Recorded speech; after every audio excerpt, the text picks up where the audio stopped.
Good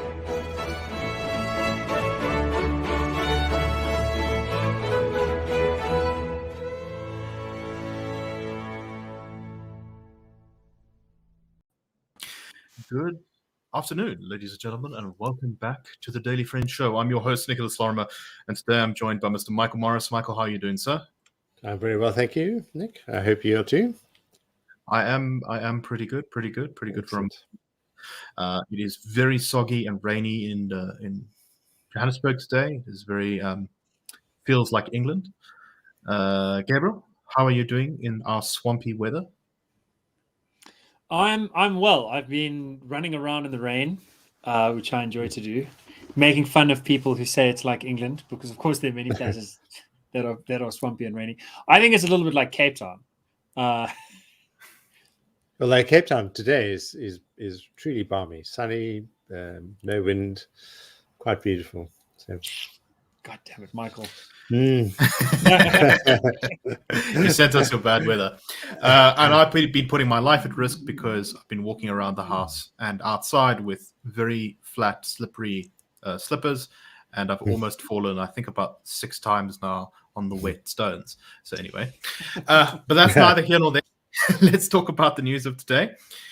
Let us start off with the Preferential Procurement Policy Framework Act amendments. So this is a somewhat wordy thing, and when Gabriel sent me the acronym earlier today, triple PAA, FAA, I thought, what in God's good name is that? But as it turns out, I did know what it was once he explained it to me as the and I'm going to quote you here, Gabriel, the Racial How to Buy Things Act, which I think is a very good description of our Preferential Procurement Policy Framework Act. So as anyone who was watching the show, I think it's 2 weeks ago, Monday, we talked about this and about how these rules about how things are supposed to be procured by government were found to be illegal.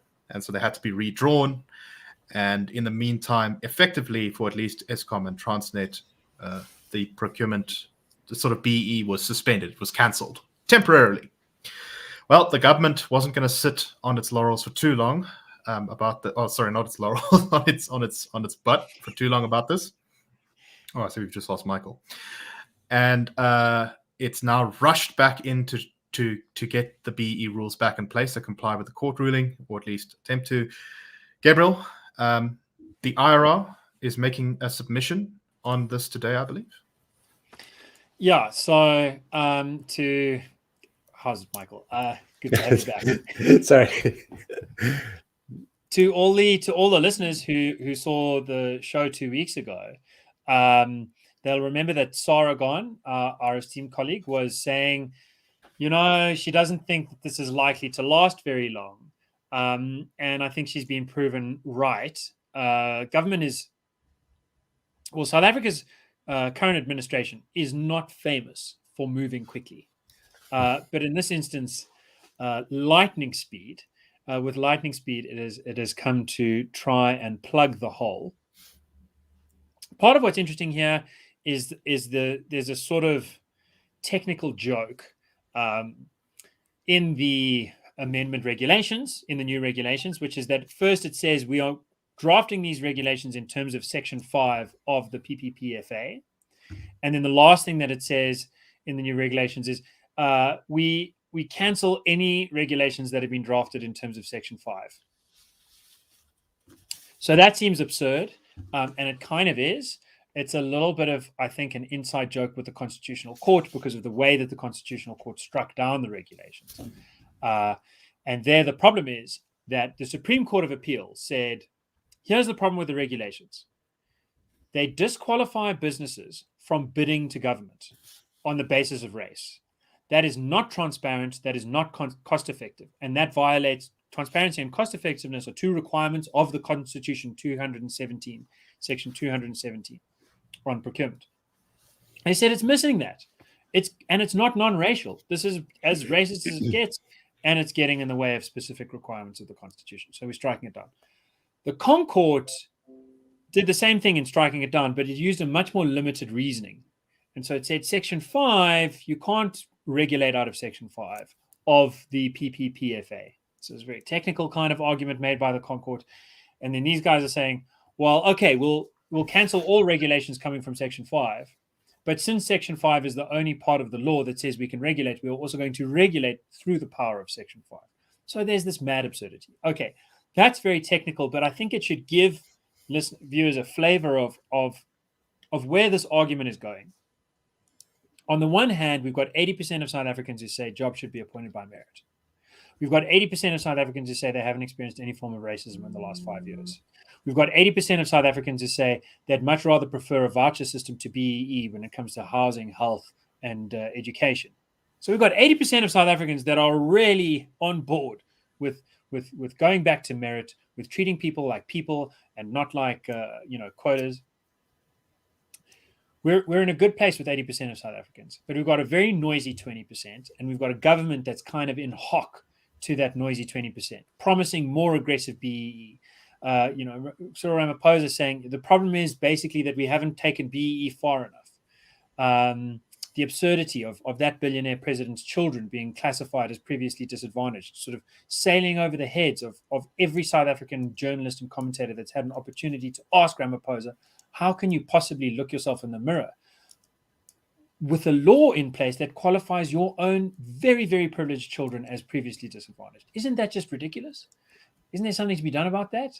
When there are so many poor South Africans, when unemployment is sitting at 46%, when black unemployment is above 50%, and climbing, isn't it crazy to be conflating poverty and unemployment with race when there are clearly such differences within racial groups and such major similarities for rich people across racial groups and for poor people across racial groups? None of this stuff gets mentioned in the media, but it is sort of in a lot of the media, but it is commonplace to us now, and it's very commonsensical. What's happening with the procurement debate or the policy is it's getting into a very technical, very arcane kind of space. And we are making a submission today to oppose these regulations. And partly we do that in the arcane legal language that we're forced to take on. But partly we do it in terms of basic common sense. These procurement regulations are not going to help ordinary South Africans. They're going to make life worse. They are not sensitive to the Van Heerden tests, which are constitutional tests that basically say, is this actually going to help the benefit group, or is it going to help a creamy layer at the top? And it undermines the kind of transparency and rule of law that we need in South Africa. That's the argument that we're making. If you sign on to our petition to oppose the Employment Equity Amendment Bill, EEB, then you will be joining this argument and the argument in the next law that basically does the same thing of taking these quotas and making them worse and putting the pre-disqualification criteria back. At the moment, what the regulations today do is just bring us back to where we were in 2017. Once the EEB is in place, we'll be back where we were in 2018, which was really when the economy sort of lost all its ramaphoric gas and unemployment started climbing again. So anyone interested in supporting that campaign, if you're watching on YouTube, I put the comment with a link to it in the live chat. So just check that out. And also, if you're listening to us on the audio only, go to ir.org.za and click the campaigns button, and you'll find it there. Michael, your thoughts on this? I think it does amuse me that you can kind of see what's important to government by how fast they moved on this one, when normally, government is not well known for its speed. Yeah, indeed. And I mean, isn't it such a contradiction that this arises at a point when South African business, the suppliers of the country, are functioning at such a pitch as a result of both homegrown and international pressures, that if you really want value for money, now is the time to have open competitive tendering, to remove all these conditions, and you just go for value for money, and it would be there because that's the existential condition of our economy at the moment. It would deliver that, and what a crying shame that this is rendered impermissible by this this kind of legislation. And the other point that I think Gabriel underlines is what a shame that people whose job really is to examine our condition and to talk about it and to ask the difficult questions and to shine the spotlight on hard facts, seem to be shying away from doing this. I often think there's a phrase that I've used before in writing for the Daily Friend, the pampered intelligentsia, who would insist in their own lives and their own choices on all the things that we describe as being essential, and which, as Gabriel says, 80% of South Africans agree with. They themselves won't speak up, often won't. And it's that enabling environment, I think, that does so much harm, because it does give... it creates enough of an environment for this kind of thing to be sustained at great cost, mainly to, as Gabriel says, poor South Africans, and who are mostly black. Gabriel, any final thoughts before we move on? I did such a long rant at the start. I'm not sure that I can add anything. Well, maybe just this. I have been trying to look into the sort of bulletin, the tender bulletin of Eskom and Transnet, to see how real the difference has been. It's quite difficult because even at that level, the process is not very transparent, and that's also a clue to part of the problem here. Like, in theory, there should be an announcement for what you're looking for, and once the tender's been decided, there should be like very easy to access, like, here is the award of the tender, here's the criteria that it was adjudicated to be based on, here's the price, here are the goods that are being delivered. And there is a very vague version of that going on, but I mean very vague. It's like if you take those key data points and then you smush it around with lots and lots of pages of sort of technical verbiage, and then you remove key things like, to what extent was this deal decided on BEE points versus this was just the cheapest bid being offered. That's not actually available, and I think that it speaks to what Michael and I think are agreeing about, is that we need to ask the hard questions.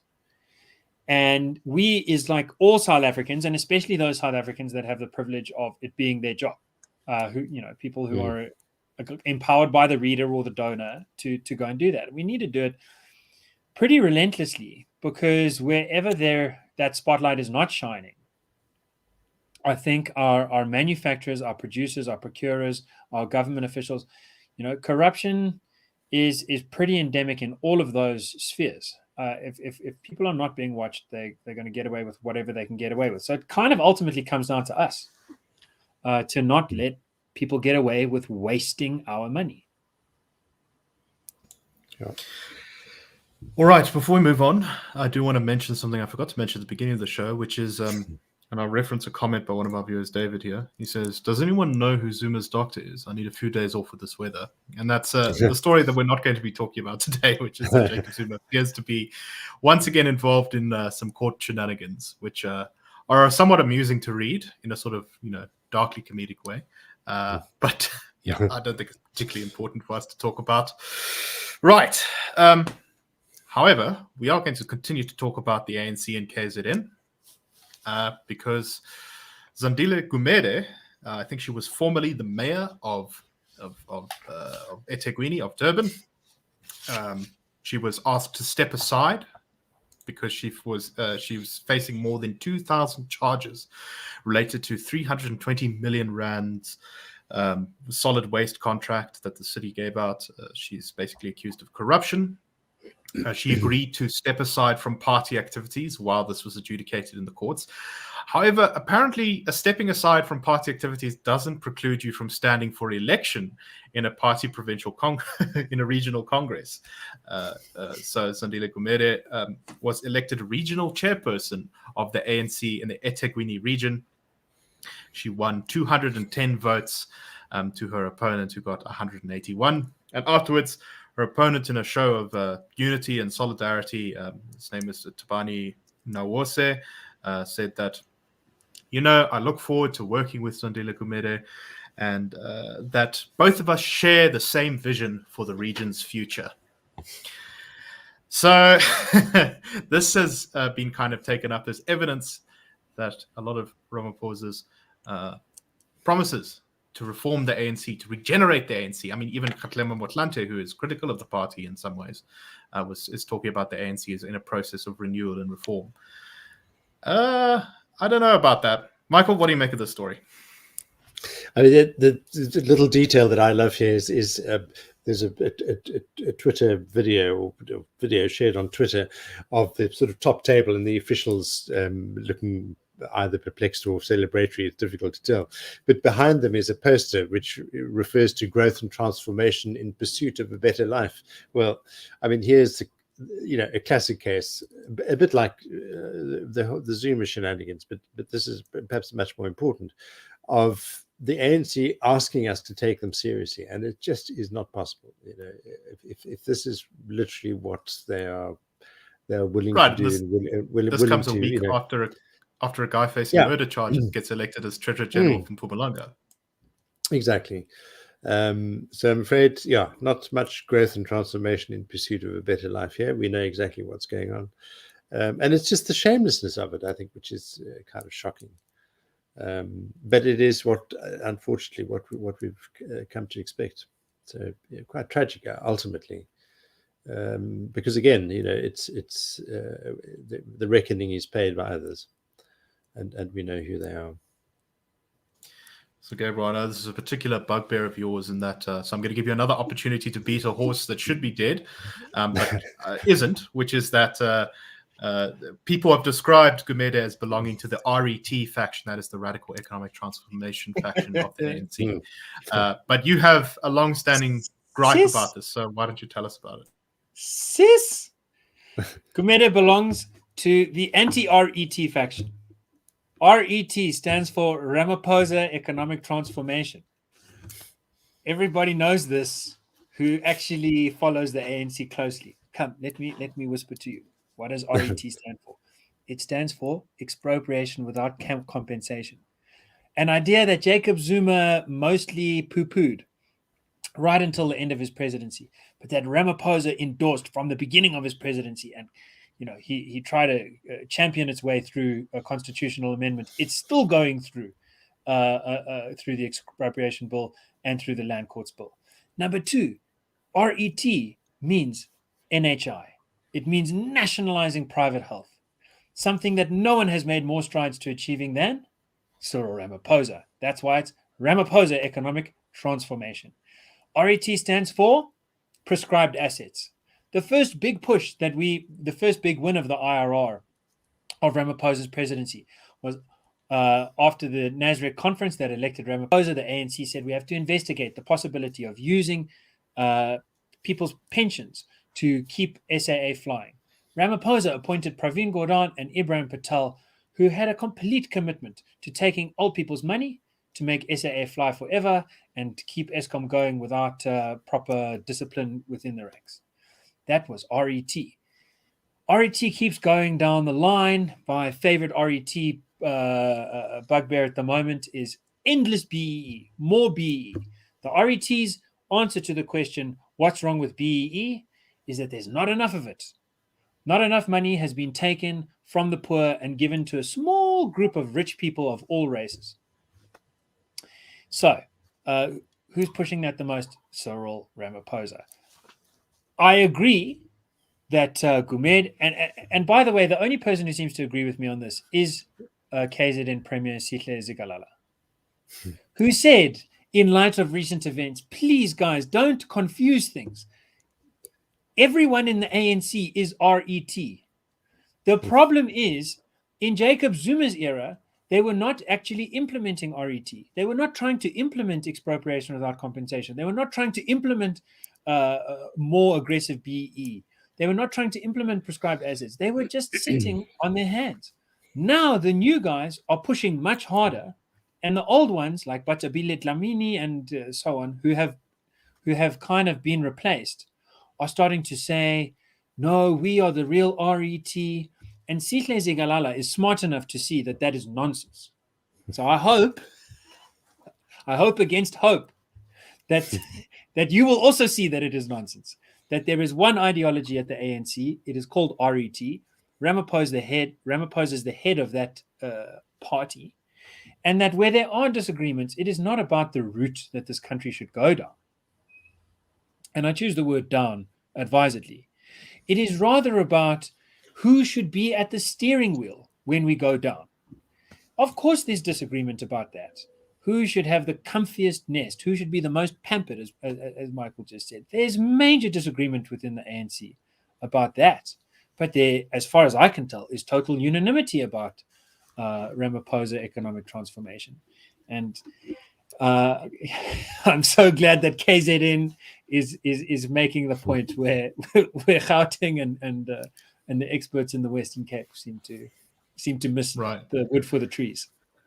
So, that's exactly right. We often cast the ANC, often in the mainstream rather, there's a sort of idea that the ANC is like a battle almost between social democrats and communists. That's not really true. It's a battle. It's more like a medieval feud between two warring factions about which family gets to be the king, fighting over resources, but they all kind of agree on the rules. That's the only thing here. Michael, final thoughts on this? I mean, I think that's absolutely right. But it's amazing how often you come across this really quite sentimental notion that Ramaphosa is this measured guy, business background. He knows, he's kind of worldly. He knows what's what. He's not fooled by this old-fashioned ideological nonsense, the Communist Party and all the rest of it. And it's a very deep-rooted delusion, actually, that he isn't who he is, and he is a true representative of the ANC, and the ANC policy is exactly as Gabriel has spelled out. It's all those things. Radical economic transformation. Can I add one little thing? Sure. So it's I mean, Ramaphosa is very popular. Part of the problem, I think, is that, and this has been clear in survey polls, both by us and by others, Ramaphosa is very popular, and a shift back to the center is very popular.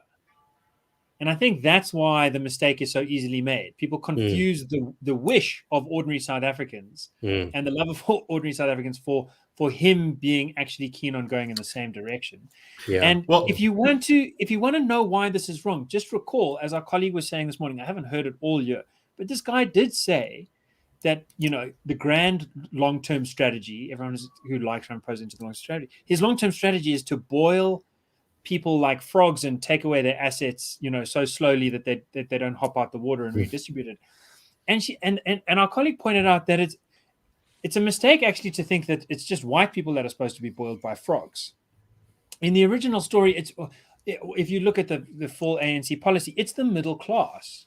Black entrepreneurs are under just as much threat from the National Democratic Revolution as white people. The only people that are protected are those of all races who are sitting in the upper echelons of the party. Yep. All right, let us move on to our last topic for today. And this is an interesting story, but I don't really understand what's going on here. But let me lay it out. So, as I'm sure anyone who kind of, is on social media a lot knows, Elon Musk, the South African entrepreneur, made headlines recently when, after sort of tweeting a little bit about Twitter and the platform itself, he announced all of a sudden that he was going to be buying, I think it was about 7.5% of the company, which would make him the largest shareholder. Now, he initially described this investment as a passive investment. He wasn't going to be involved in the governorship of the company. But then clearly there were some discussions kind of maybe behind the scenes. And he then said, no, actually, I'm going to be joining the board of Twitter. And I'm looking forward to making all sorts of changes. And there was a lot of talk about how Twitter's moderation policies were going to be possibly changed. Musk also sort of seemed then to spin some ideas about how people paying a subscription to Twitter, so in other words, not just using it for free, but actually paying an amount, should have different moderation rules to others, or should have verified check marks next to their name, which is a thing that only generally big accounts on Twitter get. And then on the day that he was supposed to sort of take his seat on the board, he announced that he was not going to be taking a seat on the board and that he decided that he was not interested in it. Twitter released a statement saying, the CEO of Twitter, said, Elon Musk has decided he won't join the company's board of directors.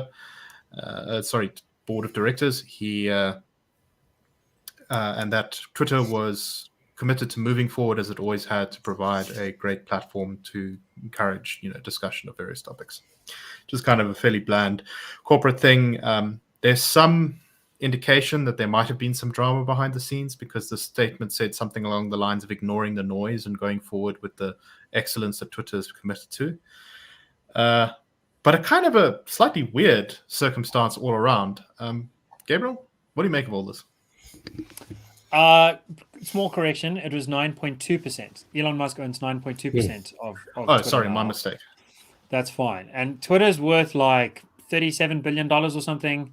So it's like $3 billion worth of Twitter that he owns. I think it's hard to tell. Sometimes Musk seems to change his mind in public. Famously, he asked people the question, should I offload these shares in order to pay these taxes and so on? And then everyone, like a majority, said yes. So he did it. And then it turns out that he'd already actually done it weeks or months before in terms of getting the legal ball rolling. And it just came to light later. So he might the dude be is a master at social media, I think. He's very good at being a celebrity on Twitter. He also, sorry, I forgot to mention one more thing. One of the things he tweeted after it came out that he was not going to be standing on the board was he asked his Twitter followers in a poll, should we delete the W in Twitter? Yes. And the answers were yes or of course. Yeah. So he's having a laugh, and maybe he never really thought he'd be able to join the board, or maybe he never really wanted to join the board.